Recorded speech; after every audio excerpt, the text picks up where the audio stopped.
Um, Obviously, with the league being a semi-professional, part-time kind of league, what occupies your time outside of football? I'm pretty busy at the moment, getting back into the swing of working full-time and training at the same time, and also with my partner and her son. We just got a puppy as well, so life's pretty crazy at the moment outside of football. Awesome. Who is the biggest influence on your playing career? I'll definitely have to say my father, previous player in the National League, and yeah, current coach, and he was definitely probably the biggest person who influenced my football career. What clubs did he play at? Canberra City, Queensland Lions, I think it was back then. Yeah, a couple others. Runs in the family, I see. Favourite overseas team? Manchester United. Manchester United. Favourite player overseas? Current or former? Current. I'll definitely have to say probably Pogba at the moment. Interest outside of football? Love my golf. Golf? Yeah, love my golf. Going to the beach, working on my tan. But golf's my number one. I want to get that plus figured handicap. Favourite type of music? I like everything, but I'd have to say R&B. Favourite artist or band? Can't go wrong with Jagged Edge. Awesome. Favourite movie? Law Abiding Citizen. Favourite actor or actress? Oh, now that's tough. You can have more than one. I'd probably have to say Jason Statham. Awesome. Last goal scored? Last goal scored was last year in Indonesia against Persipura. We won 1-0 away. Most embarrassing moment on the sporting field? I think every time I step out there. Oh, wow. No, I can't really think of any off the top of my head. Any own goal scored? No. We'll have to get that one for another day, but that's all good. Favourite food? I'd have to say Asian fusion. Favourite restaurant? Go Chin Chin. Awesome. Who are the 3 famous people you'd like to invite to dinner?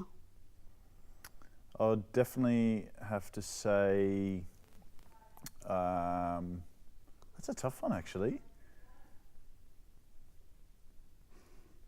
Sorry guys, I've got to think about this.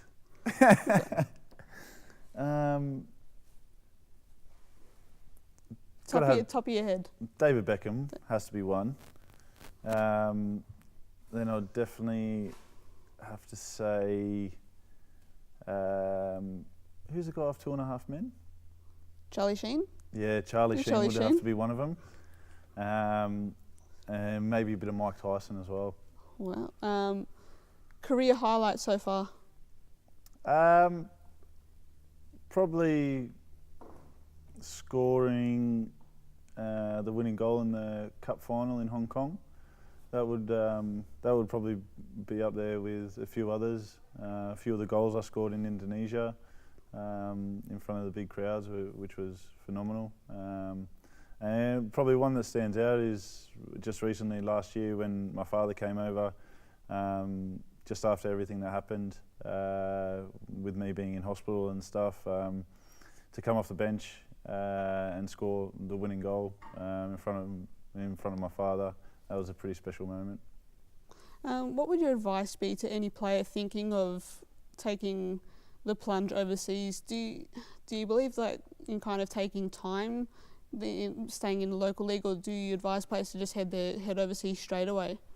It's not for everybody. Yeah. It's extremely tough. I think a lot of the ex-A-League players who are playing over in Southeast Asia now at the moment are starting to realise that. And how you could deal with the politics, the lifestyle, it's very difficult. But I think within a player, he knows himself if he's mentally strong enough, as well as physically. So That's one of the things Australians are known for, is physicality overseas. And I think to stay in the NPL for a lot of these players, it is good, especially with the standard that's coming up now. But I think there's just such limited opportunities for younger players and quality players in Australia, which is pretty disappointing.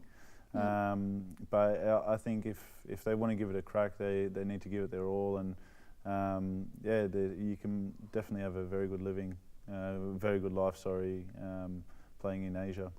Socceroos, do you think they get out of the group in this year's World Cup? I hope so. You always hope. Yeah.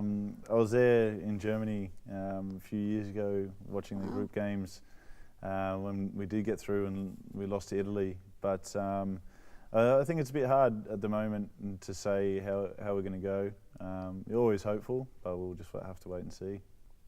How did you feel the first half went? Obviously started pretty strong, but then fell behind 2-1 at the break. How did you feel the first half went? For me, it was a little bit disappointing. We had the ascendancy from the start of the match, trying to play the way that we want to. And I think just like the week before, we let things slip a little bit. And I think when we changed it in the second half, we completely dominated them. And we ended up getting our reward and getting a draw in the end. What was the message at half-time from Arthur Pappas? That it wasn't good enough, to be honest. There was players that needed to be accountable for their own jobs, their own positions, who weren't being accountable. And we worked hard during the week on our formation. And even changing it up, and that's what we did in the second half. And it definitely looked a lot better and felt a lot better being out there. What did you want to take in from last week's game into this Friday's against Bulleen Lions? I think Bulleen will be tough as well.